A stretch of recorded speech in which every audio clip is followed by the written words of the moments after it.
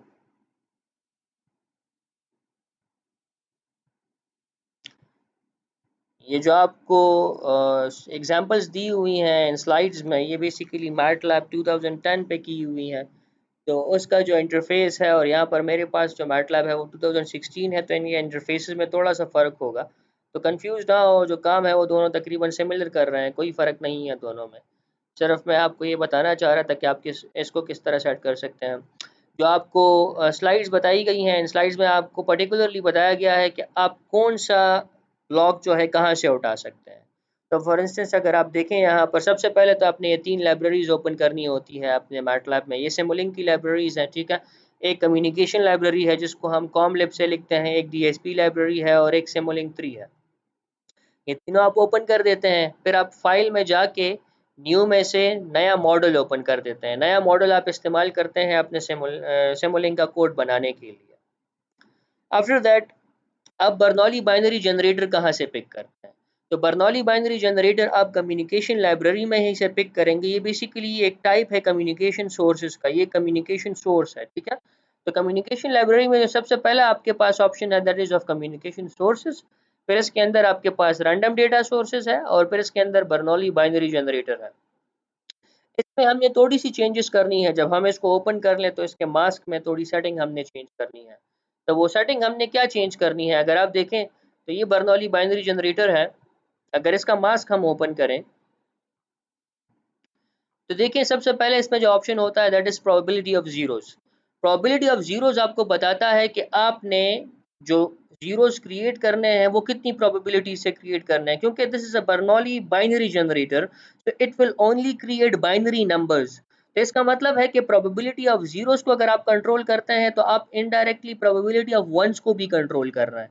अगर हम probability of zeros को 0.5 पे रखें तो इसका मतलब है कि अगर 10 बिट्स जनरेट हो रहे हैं तो उसमें 5 वंस होंगे और 5 जीरोस होंगे, ठीक है।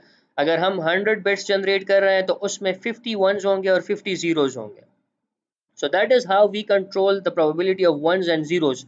वंस को तो हम इनडायरेक्टली कंट्रोल कर रहे हैं और जीरोस को हम डायरेक्टली कंट्रोल कर रहे हैं, क्योंकि जितने जीरोस होंगे तो उससे उतने पर नंबर माइनस कर लें टोटल में से तो वो वंस बन जाते हैं। इसके अलावा आपके पास सैंपल्स पर फ्रेम का जो ऑप्शन है इसको हमने चेंज किया है। इसको हमने 1 से 4 कर दिया है। अभी सर्वर ने पूछा कि ये जो आपका सिग्नल है ये 4 इंटू 1 क्यों है। तो बेसिकली हमने यहाँ पर जो सैंपल्स पर फ्रेम है इसको 4 लिया हुआ है, इसलिए एक फ्रेम में आपके पास 4 बिट्स आ रहे हैं, ठीक है। अगर आप इसको 5 करेंगे तो ये आपके पास एक फ्रेम में 5 सैंपल्स देगा। 10 करेंगे तो एक फ्रेम में 10 सैंपल्स देगा, मतलब एक कॉलम में आपके पास 10 रोज होंगे और हर एक रो में एक एक बिट होगा, आपके पास एक एक सैंपल होगा। यहाँ पर सैंपल टाइम गिवन है। Sample time is basically the time difference between the two samples. इसको हम इनडायरेक्टली अगर इन्वर्स कर लें तो इसको हम फिर सैम्पलिंग फ्रीक्वेंसी में भी कन्वर्ट कर सकते हैं, because you know that the reciprocal of time is the frequency, ठीक है। So the sample time is the time difference और the time it takes from one sample to another. एक sample से दूसरे सैंपल में जाने के लिए जितना टाइम लगता है उसको हम सैंपल टाइम कहते हैं। तो यहाँ पर इसको हमने 1 टाइम यूनिट दिया हुआ है। एक टाइम यूनिट ये लेगा एक सैंपल से दूसरे सैंपल में जाने के लिए या एक सैंपल से दूसरा सैंपल बनने तक, ठीक है। इसको ओके कर दें। फिर हमने हैमिंग इनकोडर और डिकोडर पिक किया। हैमिंग इनकोडर और डिकोडर आप कहाँ से पिक कर सकते हैं? So you go to the communication library, then you go to the error detection and correction part. Error detection and correction part में आप जाते हैं ब्लॉक में। ये block basically stands for block coding techniques. यहाँ पर जितनी भी आपके पास टेक्निक्स होंगी वो ब्लॉक कोडिंग की टेक्निक्स है। तो इधर से आपने हैमिंग इनकोडर और हैमिंग डिकोडर को पिक करना है।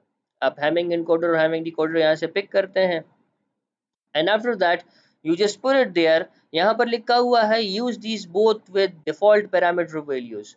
इनमें आपने वैल्यूज नहीं चेंज करनी, इनका मास्क आपने नहीं ओपन करना, बस जो डिफॉल्ट इनकी वैल्यू है वो आपने लगानी है। लेकिन जस्ट फॉर द ऑब्जर्वेशन आइए देखते हैं कि इनके मास्क में है क्या। तो इनकोडर का मैंने मास्क ओपन किया। अगर आप देखें तो इनकोडर में कोड वर्ड लेंथ जो है वो 7 है और जो मैसेज सिग्नल का लेंथ है वो 4 है। अभी सर्वर की वो बात दोबारा जो है यहाँ पर रिपीट हो रही है कि जो मैसेज सिग्नल आपके पास बर्नौली बाइनरी जनरेटर से आ रहा है वो 4 बिट्स पर फ्रेम है आपके पास, मतलब एक फ्रेम में आपके पास 4 बिट्स हैं। तो मैसेज लेंथ के जो है के हम नॉर्मली मैसेज लेंथ लेते हैं, मैसेज लेंथ को रिप्रेजेंट करते हैं बाय के, ठीक है। सो उसकी जो लेंथ है वो 4 है और जो कोड वर्ड लेंथ है इसको हम नॉर्मली n से रिप्रेजेंट करते हैं, इसकी लेंथ है 7। Now if you have message signal of 4, आपके पास मैसेज सिग्नल ऑफ लेंथ 4 है और आपके पास जो रिजल्टेंट कोड वर्ड है वो 7 है, तो इसका मतलब है कि आपने 4 में कितने बिट्स ऐड करने हैं? आपने 4 में 3 बिट्स ऐड करने हैं, तो तभी वो आपके पास 7 बनेगा, अदरवाइज आप किसी और तरीके से उसको 7 नहीं बना सकते। तो that is why I said कि जब आपके पास आपका सिग्नल 4 बिट्स का गुजरता है इस हैमिंग इनकोडर में से, तो ये हैमिंग इनकोडर उसमें 3 एक्स्ट्रा बिट्स ऐड कर देता है और फिर इसको हैमिंग डिकोडर के पास भेजता है। अगर आपके जहन में ये ख्याल आ रहा है कि ये 3 बिट्स हर हाल में या हर दफ़ा सेम होंगे, मतलब यही 3 बिट्स ही ऐड होंगे, तो ये गलत है, क्योंकि ये जो 3 बिट्स हैं इनको हम अपनी मर्जी से कंट्रोल कर सकते हैं by changing the code word length.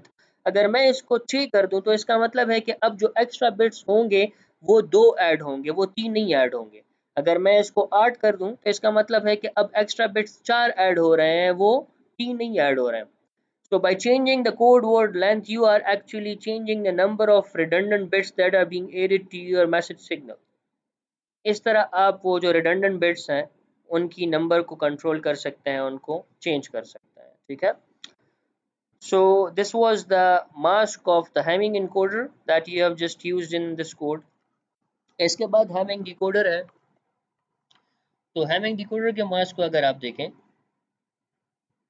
ये बेसिकली सिंक्रोनाइज्ड होता है आपके इनकोडर के साथ। तो जो आपने प्रॉपर्टीज यूज की होंगी हैमिंग इनकोडर में, you must use the same properties in Hamming decoder. ये दोनों जो आपके पास इनकोडर और डिकोडर्स हैं, दे मस्ट बी सिंक्रोनाइज्ड। इसी को सिंक्रोनाइजेशन बोलते हैं, बिकॉज आपका जो इनकोडर है वो सेंडर साइड पे पड़ा हुआ है, आपका डिकोडर रिसीवर साइड पे पड़ा हुआ है, लेकिन दोनों इनकोडर और डिकोडर की जो प्रॉपर्टीज हैं वो सिंक्रोनाइज्ड हैं, वो सेम है। अगर आप यहाँ पर लेट से 8 कर दें कोड वर्ड लेंथ को, और जो आपका इनकोडर है उधर जो आपका कोड वर्ड लेंथ है वो 7 है, तो इसका मतलब है कि आपका जो इनकोडर है वो डिकोडर के साथ सिंक्रोनाइज नहीं है, एसिंक्रोनाइज्ड है। तो तब आपके पास ये जो सिस्टम है ये रन नहीं होगा और आपको ये एरर देगा, ठीक है। So to avoid errors you must keep the encoder and decoder in synchronization, ताकि आपके पास कोई एरर ना आए। अच्छा, ये हो गया। Then you have got the error rate calculation. तो error rate calculation आपको कहाँ से मिलेगा? ये भी आपको communication library से ही मिलेगा, communication sinks में। Now remember, a communication sinks is that part of your communication system where the communication process ends, जहाँ पर डेटा पहुँच के बस कम्युनिकेशन ख़त्म हो जाती है। सिंक क्या होता है? आपने वाटर सिंक देखा हुआ है, जहाँ पर पानी निकल के चला जाता है वेस्ट में, मतलब आपका जो प्रोसेस है वो ख़त्म हो जाता है, जहाँ पर जो आउटपुट है वो पहुँच के एंड हो जाता है, ठीक है। तो यहाँ पर भी एग्जैक्टली यही कॉन्सेप्ट में इसको सिंक बोल रहे हैं। कम्युनिकेशन सिंक्स इसी को बोलते हैं कि आपके पास जो डेटा है वो आउटपुट पे पहुँच के बस आपका प्रोसेस ख़त्म हो जाए। तो कम्युनिकेशन सिंक्स में आपके पास ये एरर रेट कैलकुलेशन की का जो ब्लॉक है ये पड़ा हुआ है, इसको आप पिक करेंगे। इसको जब आप मॉडल पे पेस्ट करते हैं तो सबसे पहले तो आपने इसकी प्रॉपर्टी में थोड़ी सी चेंज करनी होगी, इसका मास्क आपने ओपन करना होगा, और इसके मास्क में आपने ये जो आउटपुट डेटा है ये normally by default work space पे सेट होता है, तो इसको वर्क स्पेस से हटा के आपने पोर्ट पे सेट कर देना है और फिर इसको आपने ओके कर देना है, ठीक है। इसके बाद आपने क्या करना है, इसके बाद आपने इसके साथ डिस्प्ले को अटैच करना है। तो डिस्प्ले आप कहाँ से उठाते हैं? नॉर्मली सिमुलिंक 3 से आप डिस्प्ले उठाते हैं। सिमुलिंक 3 को आप ओपन करें, सिंक्स में जाएँ और सिंक्स के अंदर आपके पास डिस्प्ले पड़ा होता है, तो इसको आप पिक कर दें। अगर आप थोड़ा डिस्प्ले को देखें तो जो आपका नॉर्मल डिस्प्ले होता है उसमें आपके पास एक ही फील्ड होती है, लेकिन ये जो आपके पास डिस्प्ले है, this is a special display. Now how did it got 3 fields? ये 3 फील्ड्स इसको किस तरह मिले? ये जब आप कनेक्ट करेंगे इसको एरर रेट कैलकुलेशन के साथ और कोड को रन करेंगे तो ये ऑटोमेटिकली आपको 3 फील्ड्स ही देगा। लेकिन 3 फील्ड्स क्यों देता है आपको? Why even these 3 fields? तो ये मैं आपको अभी बताता हूँ। ये 3 फील्ड्स आपको इसलिए देता है कि आपके पास ये जो पहला वाला फील्ड है ये बेसिकली आपको बताता है एरर रेट, कि एरर रेट क्या है, ठीक है। जो दूसरा वाला फील्ड है ये बताता है कि कितने बिट्स में आपके पास एरर है, और जो थर्ड फील्ड है ये आपको बताता है कि आपके पास टोटल नंबर ऑफ कंपैरिजंस कितने हुए हैं। So the last field basically tells you कि कितने टोटल नंबर ऑफ कंपैरिजंस हैं, मतलब आपके पास कितने बिट्स सेंड हुए हैं और कितने रिसीव हुए हैं और फिर आपस में कितने बिट्स की कंपैरिजन हुई है, ठीक है। These are the total number of comparisons. फिर ये दूसरा जो आपकी फील्ड है, ये दूसरी फील्ड में आपको बताया जा रहा है कि कितने बिट्स में एरर था, मतलब अगर लेट्स सपोज 1000 बिट्स कंपेयर हुए हैं तो उन 1000 बिट्स में कितने में एरर था। तो यहाँ पर देखें, यहाँ पर आपको बताया जा रहा है कि जो एरर बिट्स विद एरर है वो जीरो है, मतलब किसी भी बिट में आपके पास एरर नहीं था। Since there is no bit with error, तो आपके पास जो एरर रेट है, जो थर्ड आपकी फील्ड है वो जीरो है, उसमें जो एरर रेट है वो आपको जीरो बताया जा रहा है क्योंकि किसी भी बिट में आपके पास एरर नहीं था, ठीक है। तो ये तीन फील्ड्स आपको ये बता रहे हैं। सबसे नीचे वाली जो फील्ड है that is the total number of comparisons, ये दूसरी फील्ड है that is bits with error, और जो थर्ड आपकी फील्ड है that is the error rate. अगर आपके पास कोई नॉइजी चैनल हो और आप इसको प्लेस कर दें हैमिंग इनकोडर और डिकोडर के बीच में, तो मोस्ट डेफिनेटली फिर कुछ ना कुछ नॉइज आपके सिग्नल में इंड्यूस होगा और उसकी वजह से आपके पास ये जो बिट्स विद एरर है इनकी नंबर्स भी ज़्यादा होगी, और अगर बिट्स विद एरर की नंबर ज़्यादा होता है तो फिर आपके पास जो एरर रेट है वो भी ज़्यादा होगा, ठीक है। तो ये बात समझ में आ गई है।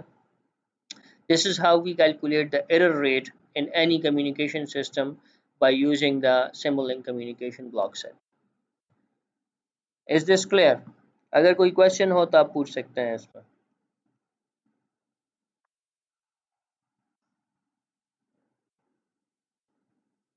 अच्छा, उमर क्लियर है, ठीक है, good.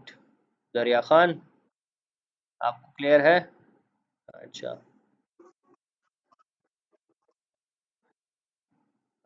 Okay, good good good. Question किसने पूछा है परसेंटेज वाला? आप कौन है? अच्छा अच्छा, वो आपकी जो आईडी है वो सबसे नीचे आ रही है तो इसलिए मुझे पता नहीं चल रहा था। जो है अब इस तरह है ना कि ये बिल्कुल परसेंटेज में ही आपको शो करता है।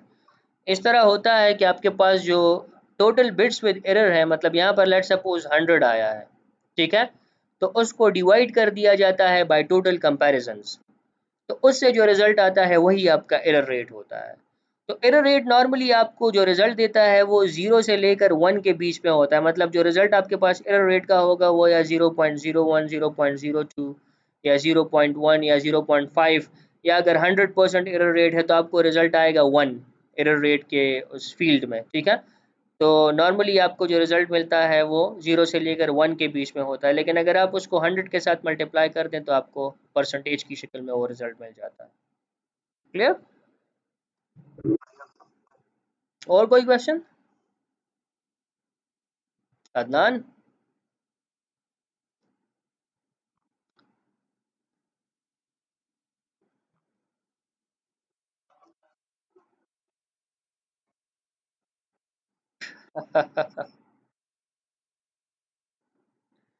हाँ, मैं समझ गया हूँ, ठीक है।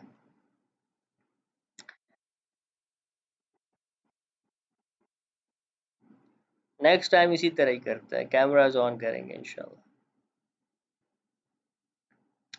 अच्छा, इसको थोड़ा सा आगे लेके जाते हैं। ये तो सिमुलेशन रन हो गई, ये सिमुलेशन अभी हमने रन की है, ठीक है।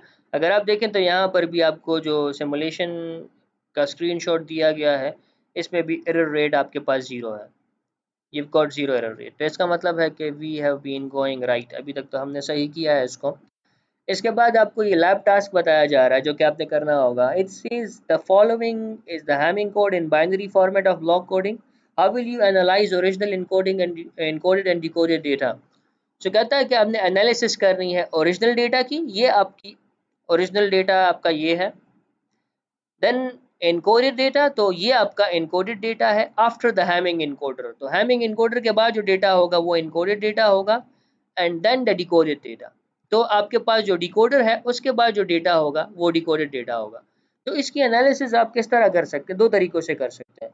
एक तो आप ये जो डेटा है इसको आप ग्राफिकली देखें स्कोप्स के जरिए, आप इन तीनों जगहों पर स्कोप लगाएं, एक स्कोप यहाँ पर लगाएं, एक स्कोप यहाँ पर लगाएं और एक यहाँ पर लगा दें, and then you observe the data graphically and you look for patterns, और आपको जो समझ आ रहा है तो उसको एनालाइज करें, ठीक है। या आप इस तरह कर सकते हैं कि जो डेटा यहाँ पर जो क्रिएट हो रहा है इसको आप वर्क स्पेस पे सेंड कर दें और फिर इन डेटा को सैंपल बाय सैंपल या बिट बाय बिट कंपेयर करें आपस में, और फिर देखें कि आपके पास ये जो डेटा है ये कैसे बना है और ये इनकोडिंग जो है ये किस तरह हुई है। ठीक है, so I'll just give you a slight demonstration of putting a scope here। अगर हम इधर एक स्कोप लगा लें, Simulink 3 ओपन करते हैं, sinks and then we've got scope, इसको पेस्ट कर देते हैं अपने मॉडल पर। तो हमें 3 स्कोप चाहिए होंगे बाय द वे।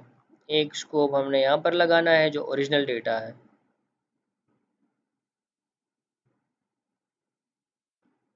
फिर दोबारा इसको पेस्ट करें, एक स्कोप हमने यहाँ पर लगाना है जो इनकोडेड डेटा है और फिर इसको पेस्ट करें, तो एक स्कोप हमने डिकोडेड डेटा पे लगाना है। ओके, अब इसको रन करें तो इसको इन्फिनिट के बजाय लेट्स सपोज 1000 टाइम यूनिट्स तक रन करते हैं। यहाँ पर जो मैंने पहले INF लिखा हुआ था इसका मतलब था कि जो सिमुलेशन टाइम है वो इन्फिनिटी है, वो तब तक चलता जाएगा जब तक आप इसको खुद बंद ना करें। ठीक है, तो मैं उस इन्फिनिटी की जगह 1000 टाइम यूनिट्स लिखता हूँ, मतलब ये 1000 टाइम यूनिट्स तक चलेगा और इसके बाद रुक जाएगा। फिर मैं इसको रन करता हूँ। अब मैंने इसको रन किया, देखिए मेरे पास जो नंबर ऑफ सैंपल्स बने वो हैं 1004। जितने सैंपल्स में एरर है तो वो है 0, मतलब किसी भी सैंपल में एरर नहीं है, और जो एरर रेट है तो वो भी कंसेक्वेंटली मेरे पास 0 आ रहा है, क्योंकि जो बिट्स विद एरर है तो वो भी 0 है। अब हम स्कोप्स को ओपन करते हैं और ये जो ग्राफ्स हैं इनको ज़रा ऑब्जर्व करते हैं। तो जो ओरिजिनल डेटा है वो आपके पास ये है,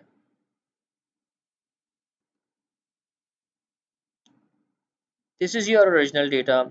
अब ये 1004 सैंपल्स हैं तो ये डेटा बहुत कंजस्टेड है। Let's do it on small data, small data पे करते हैं ताकि आपको ये सैंपल्स क्लियरली नज़र आए। 10 सैंपल्स पे करते हैं, मतलब 10 टाइम मिनट्स तक रन करते हैं तो तकरीबन 10 के करीब करीब सैंपल्स ही जनरेट होंगे। अब देखें 12 आपके पास सैंपल्स जनरेट हुए हैं 10 टाइम यूनिट्स में। अब इन स्कोप्स को ओपन करते हैं। So this is the original data scope, ये आपका ओरिजिनल डेटा है। ठीक है, this is your encoded data जो पर्पल में आपको नज़र आ रहा है। सो ये आपका ओरिजिनल डेटा है, ये आपका इनकोडेड डेटा है, and this is the recovered data.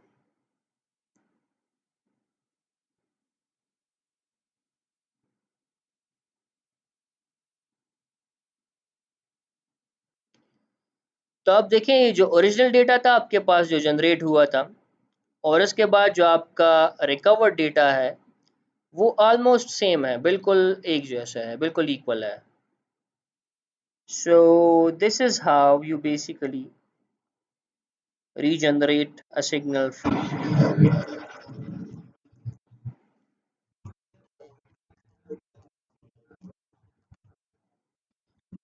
नहीं इनकोडेड डेटा सेम नहीं है, इनकोडेड डेटा डिफरेंट है। रीज़न क्या है, सब्र करें मैं ज़रा इसको,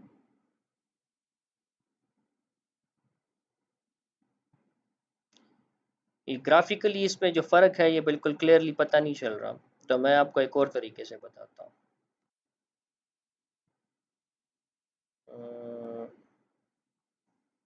ये डेटा को वर्क स्पेस में ऑब्जर्व करता है।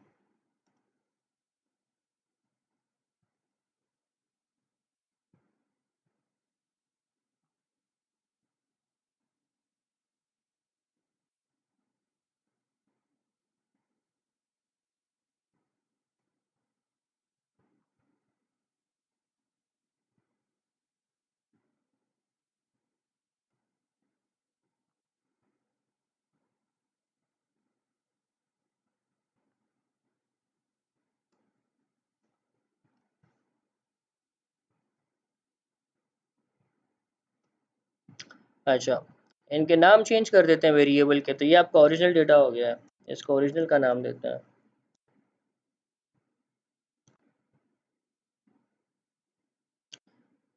फिर दूसरे वाले को हम encoded,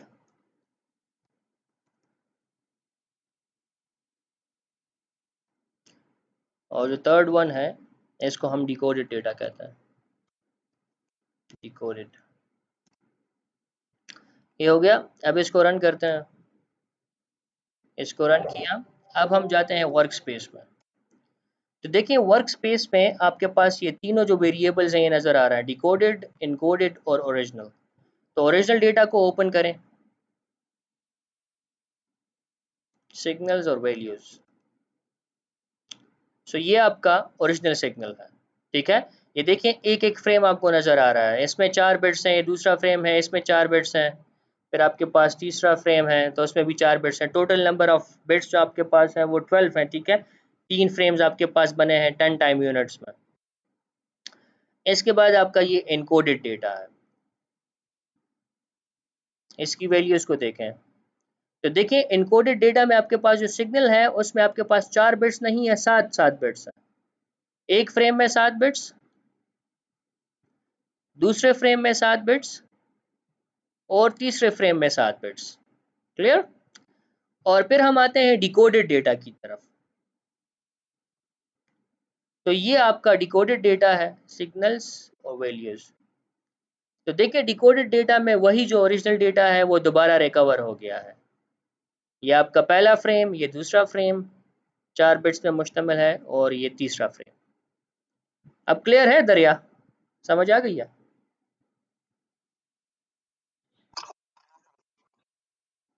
okay good.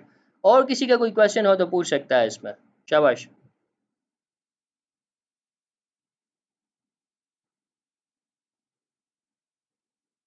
Anyone? So I hope मेरे ख्याल में सबको समझ आ गई है।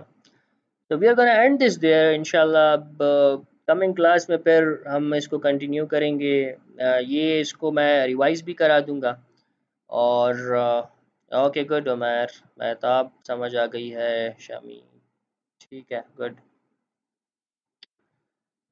कमिंग क्लास में इसको मैं रिवाइज भी करा दूंगा और इंशाल्लाह फिर हम इसको नेक्स्ट टाइम कंटिन्यू करेंगे इंटरलीविंग से।